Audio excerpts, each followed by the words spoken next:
ഇന്നത്തെ സാഹചര്യത്തിൽ നമ്മളെ ഫോൺ പല രീതിയിലും ട്രാക്ക് ചെയ്യപ്പെടുന്നുണ്ട്. പല രീതിയിലും. ഇപ്പോൾ ഒരാളെ കയ്യിൽ നമ്മളെ ഫോൺ കിട്ടിക്കഴിഞ്ഞാൽ വെറും 2 മിനിറ്റ് കൊണ്ട് അവർക്ക് ഒരു തേർഡ് പാർട്ടി ആപ്ലിക്കേഷന് നമ്മളെ ഫോണിൽ ഇൻസ്റ്റാൾ ചെയ്യാൻ കഴിയും. എന്തെങ്കിലും ഒരു സോഫ്റ്റ്വെയർ ഇൻസ്റ്റാൾ ചെയ്യാൻ കഴിയും. ഒന്നും ഇൻസ്റ്റാൾ ചെയ്യാണ്ട് ഒരാൾക്ക് നോർമലായിട്ട് ഒരാൾക്ക് നമ്മളെ ഫോണ് ട്രാക്ക് ചെയ്യാനാകില്ല. ഇവരെവിടുന്ന ഇത് ഇൻസ്റ്റാൾ ചെയ്യുക? നോർമലായിട്ട് പ്ലേ സ്റ്റോറിൽ. പക്ഷേ പ്ലേ സ്റ്റോറിൽ അധികം ഒന്നും അങ്ങനത്തെ ഒന്നും കിട്ടാത്തത് കൊണ്ട് ഏതെങ്കിലും വെബ്സൈറ്റിൽ നിന്ന്, ബ്രൗസറിൽ കൂടെ വെബ്സൈറ്റിൽ നിന്ന്. അപ്പൊ നമ്മൾ ഫോൺ പല സ്ഥലത്തും വെക്കും, അല്ലെങ്കിൽ പല ആൾക്കാർക്കും കൊടുക്കും. ഇങ്ങനെയൊക്കെയുള്ള സമയത്ത് നമ്മളെ ഫോണിൽ ആരും ഒരു ആപ്ലിക്കേഷനും അല്ലെങ്കിൽ ഒരു സോഫ്റ്റ്വെയറും ഇൻസ്റ്റാൾ ചെയ്യാണ്ടിരിക്കാൻ വേണ്ടിയിട്ട് നമുക്ക് ചെറിയൊരു സെക്യൂരിറ്റി ചെയ്യാം. അതിനെന്താ ചെയ്യേണ്ടത്?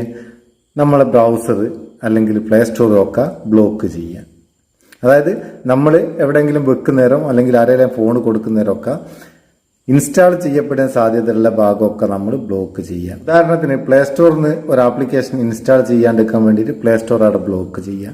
അല്ലെങ്കിൽ നമ്മൾ ഉപയോഗിക്കുന്ന ബ്രൗസറിൽ കൂടെ ഒരു ആപ്ലിക്കേഷൻ ഒന്ന് ഇൻസ്റ്റാൾ ചെയ്യാണ്ടിരിക്കാൻ വേണ്ടിയിട്ട് ബ്രൗസർ ബ്ലോക്ക് ചെയ്യുക. ഇതിനെങ്ങനെ ചെയ്യുക? ഡീഫാൾട്ടായിട്ട് നമ്മളെ ഫോണിൽ അങ്ങനെ ഒരു ഓപ്ഷൻ ഇല്ല. പക്ഷെ നമുക്കത് പല ആപ്ലിക്കേഷൻസും ഉപയോഗിച്ച് ചെയ്യാം. ഈ ചങ്ങായി പിന്നെ ആപ്പും കോപ്പും കൊണ്ടാ വന്ന് ചോദിക്കണ്ട. നമ്മളെ ഫോണിൽ എക്സ്ട്രാ എന്ത് ചെയ്യണമെങ്കിലും നമുക്ക് ഒരു ആപ്ലിക്കേഷന്റെ സഹായം ആവശ്യമാണ്. അല്ലാണ്ട് നമുക്ക് ചെയ്യാനാകില്ല. അതുകൊണ്ടാണ് ഉപകാരമുള്ള ആപ്ലിക്കേഷൻ നോക്കിയെടുത്ത് നമ്മൾ പരിചയപ്പെടുത്തുന്നത്. ഇതിന് നമ്മൾ ബ്ലോക്ക് ആപ്സ് എന്ന് പറയുന്ന ചെറിയൊരു ആപ്ലിക്കേഷൻ ഉപയോഗിക്കുക. അതിന്റെ ലിങ്ക് ഡിസ്ക്രിപ്ഷനിലുണ്ട്, അവിടെ നിന്ന് ഡൗൺലോഡ് ചെയ്യുക. ഡൗൺലോഡ് ചെയ്തിട്ട് എങ്ങനെ ബ്ലോക്ക് ചെയ്യാൻ നോക്കുക, അതെങ്ങനെയാ വർക്ക് ചെയ്യാമെന്ന് നോക്കുക. ഓപ്പൺ ചെയ്യുക. ഓപ്പൺ ചെയ്താൽ ഇങ്ങനെ വരിക. അവിടെ നെക്സ്റ്റ് കൊടുക്കുക, വീണ്ടും നെക്സ്റ്റ് കൊടുക്കുക, വീണ്ടും നെക്സ്റ്റ് കൊടുക്കുക. ഇവിടെ ഒരു ടിക്ക് മാർക്ക് ഉണ്ടാവും, അതും കൊടുക്കുക. ഇത്രയും ചെയ്തതിന് ശേഷം ഇവിടെ 3 പെർമിഷൻ നമ്മൾ എനേബിൾ ചെയ്ത് കൊടുക്കണം. അത് എനേബിൾ ചെയ്ത് കൊടുക്കുക. ഇവിടെ എനേബിൾ എന്ന് പറഞ്ഞിട്ട് notification, usage access, display over other apps, ഇത് 3 എനേബിൾ ചെയ്ത് കൊടുക്കുക. ഇത് 3 നമ്മൾ എനേബിൾ ചെയ്ത് കൊടുത്തു കഴിഞ്ഞാൽ ഇങ്ങനെയാണ് ഇതിന്റെ ഇന്റർഫേസ് വരിക. ഇവിടെ നമുക്ക് ഒരു പ്ലസ് ഐക്കൺ കാണാം. ഈ പ്ലസ് ഐക്കൺ ക്ലിക്ക് ചെയ്യുക. ക്ലിക്ക് ചെയ്താൽ സെലക്ട് ആപ്പ് ടു ബ്ലോക്ക് എന്നുള്ള മേലത്തെ ഈ ഓപ്ഷൻ ഒന്ന് സെലക്ട് ചെയ്ത് കൊടുക്കുക. അപ്പോൾ നമ്മൾ ആ ഫോണിലുള്ള എല്ലാ ആപ്ലിക്കേഷനും ഇവിടെ വരും. അതിൽ നമുക്ക് എന്താണോ ബ്ലോക്ക് ചെയ്യേണ്ടത് അത് ക്ലിക്ക് ചെയ്ത് കൊടുക്കുക. ജസ്റ്റ് കാണിച്ചു തരാൻ വേണ്ടിയിട്ട് ഞാൻ പ്ലേ സ്റ്റോർ ഒന്ന് ബ്ലോക്ക് ചെയ്യുക. അത് സെലക്ട് ചെയ്തിട്ട് ഇവിടെ മേലെ ടിക്ക് മാർക്ക് ഉണ്ട്, ആ ടിക്ക് മാർക്ക് കൊടുക്കുക. ഇവിടെ ഡണ്ണ് കൊടുക്കുക. അതിനുശേഷം ഇവിടെ ബ്ലോക്ക് നൗ എന്നുള്ള ഒരു ഓപ്ഷൻ വരും. അത് ക്ലിക്ക് ചെയ്യുന്നേരം എത്ര സമയത്തേക്കാണ് നമുക്ക് ബ്ലോക്ക് ചെയ്യേണ്ടതെന്ന് ഇവിടെ സെലക്ട് ചെയ്ത് കൊടുക്കുക. അത് 1 മിനിറ്റ് മുതൽ എത്ര സമയം നിങ്ങൾക്ക് ആവശ്യമുള്ള സമയം ബ്ലോക്ക് ചെയ്യുന്ന ഇതാ.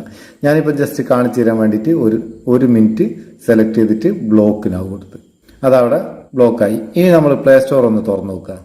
പ്ലേ സ്റ്റോർ തുറക്കുന്നേരം എന്താ സംഭവിക്കുക? പ്ലേ സ്റ്റോർ തുറക്കുന്നേരം ഇങ്ങനെ ഒരു ബ്ലോക്ക്ഡ് എന്ന് പറഞ്ഞിട്ടൊരു മെസ്സേജാണ് വരിക. ഇത് ക്ലോസ് ചെയ്തിട്ട് നമ്മൾ രണ്ടാമത് തുറക്കുന്നേരവും അങ്ങനെ തന്നെ വരും. എങ്ങനെ തുറന്നാലും ആ 1 മിനിറ്റ് നമ്മൾ സെറ്റ് ചെയ്ത ടൈം എത്രയാണോ ആ ടൈം ആകുന്നവരെ പ്ലേ സ്റ്റോർ ഒരാൾക്ക് ഓപ്പൺ ചെയ്യാനോ അതുപോലെ തന്നെ എന്തെങ്കിലും ആപ്ലിക്കേഷൻ പ്ലേ സ്റ്റോർ കൂടെ ഇൻസ്റ്റാൾ ചെയ്യാനോ ആകില്ല.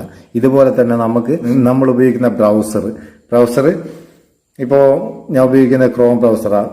അതുപോലെ തന്നെ നിങ്ങൾ ഉപയോഗിക്കുന്ന ഏത് ബ്രൗസറായാലും അതും ബ്ലോക്ക് ചെയ്താൽ നമ്മളെ ഫോൺ ആരെങ്കിലും കൊടുക്കുന്നേരം ഒരു ആപ്ലിക്കേഷനും അവർ ഇൻസ്റ്റാൾ ചെയ്യാണ്ട് നമുക്ക് സെക്യൂർ ആക്കി വെക്കാം. സംഭവം തിരഞ്ഞിക്കോ. ഉപകാരമാണ് തോന്നിയിട്ടുണ്ട് ചങ്ങായിമാർക്ക് ഷെയർ ചെയ്ത് കൊടുക്കുക. വീഡിയോ ഇഷ്ടപ്പെട്ടിട്ട് ലൈക്കും കൊടുക്കുക.